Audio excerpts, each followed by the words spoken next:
So now I get threatened all the time. I'm not scared of threats. I just ignore them.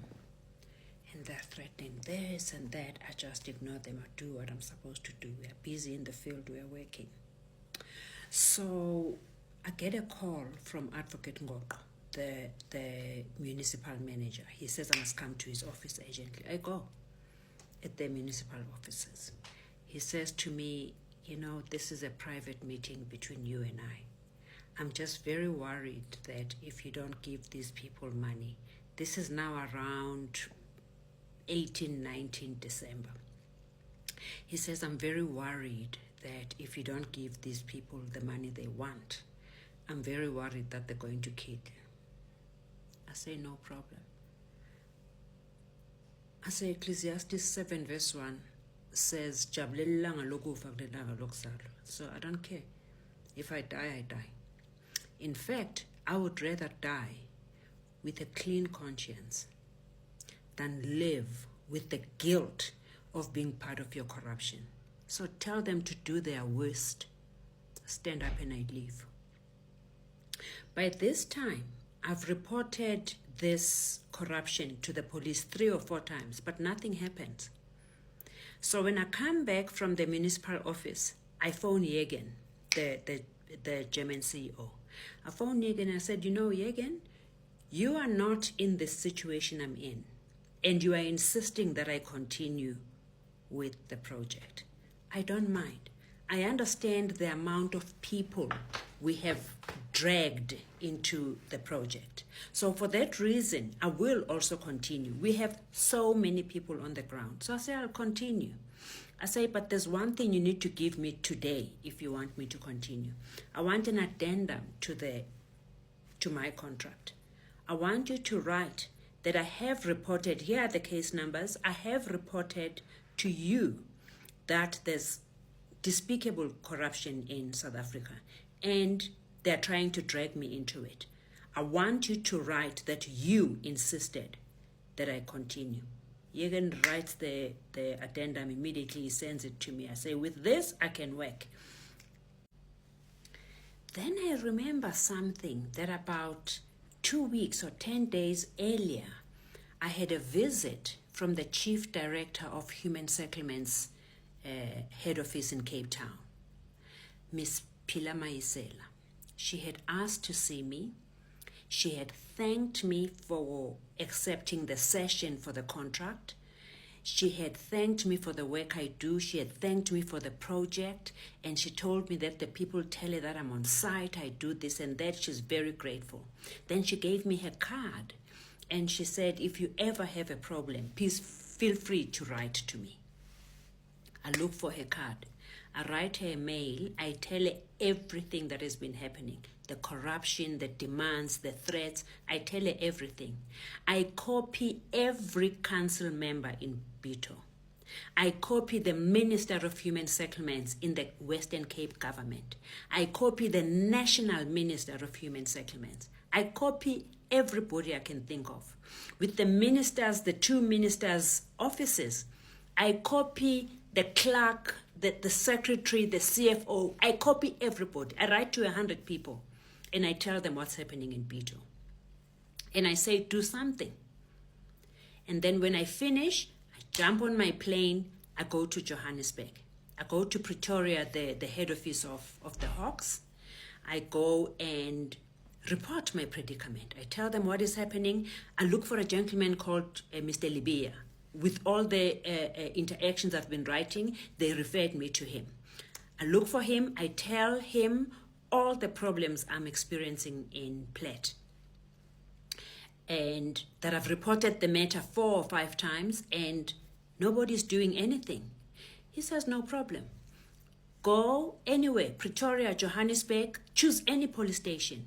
Go and report this matter and tell them everything you've told me. What they have to do is to transfer the case back to Plettenberg Bay.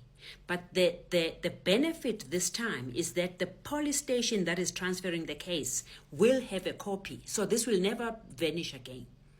Once you have those details and a case number, please send them to me and I'll take things from there. After doing that, I take the same information. I send it to the mayor. I say, here's what I've done. I've told the whole world what you're doing in Plet.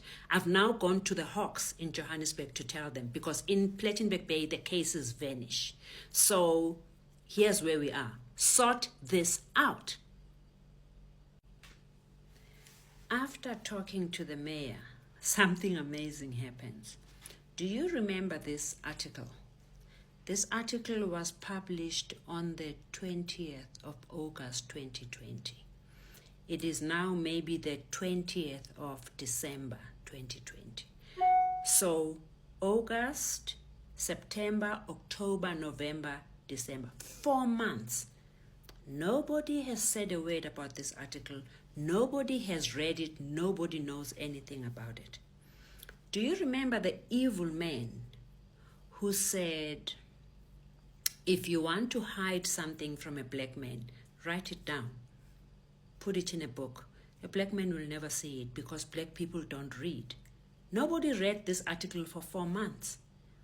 After I give the case number from Johannesburg to the mayor, miraculously, this article appears on social media and Plettenberg Bay goes crazy. Somebody pulls the influencers, pulls all of them together and says, do you know this woman that is busy building and doing things here? She got billions from government and she ate all of them. And now she's building a university. The university she's building is taking money from all the houses you are supposed to get as poor people. The people go mad. In Plet, they have a solution that always brings that part of Western Cape to a standstill. If you annoy them, they block N2. They just go and sit in N2. They make fire, they put tires, they put stones. The cars from Cape Town to Durban cannot pass. You can't go anywhere. When you get to Plet, that traffic will stand there for 5 to 6 hours until Province comes and solves their problem. Province comes and they say, what is wrong? And they say, there's a woman who took money from government. She wants to build a university with that money. And she's taken money from our housing department. Who told you this? The municipality. The municipality says the money that is reserved for our houses, this woman wants to build a university with it. Here's an article in the newspaper, 4-month-old article. Do you know I've never taken a penny? I've never taken a glass of water from the municipality. They're only doing this to force me to give me the bribes of 700,000 rands each. I don't even panic. I don't even panic. The community leaders come to me, they say, but is this true? I said, how can it be true? I know nothing about your housing money. Absolutely nothing. The money I'm using is from Germany. It's got nothing to do with you. The people in Plet go crazy. They block that N2 for days until Province intervenes and they explain to them that it's not true. This is a lie. This woman has never taken a cent. She's got nothing to do with our housing departments. She's not doing anything with us. Whatever she's doing is from academic lines, and everything comes from overseas, not from here. Then they open the roads.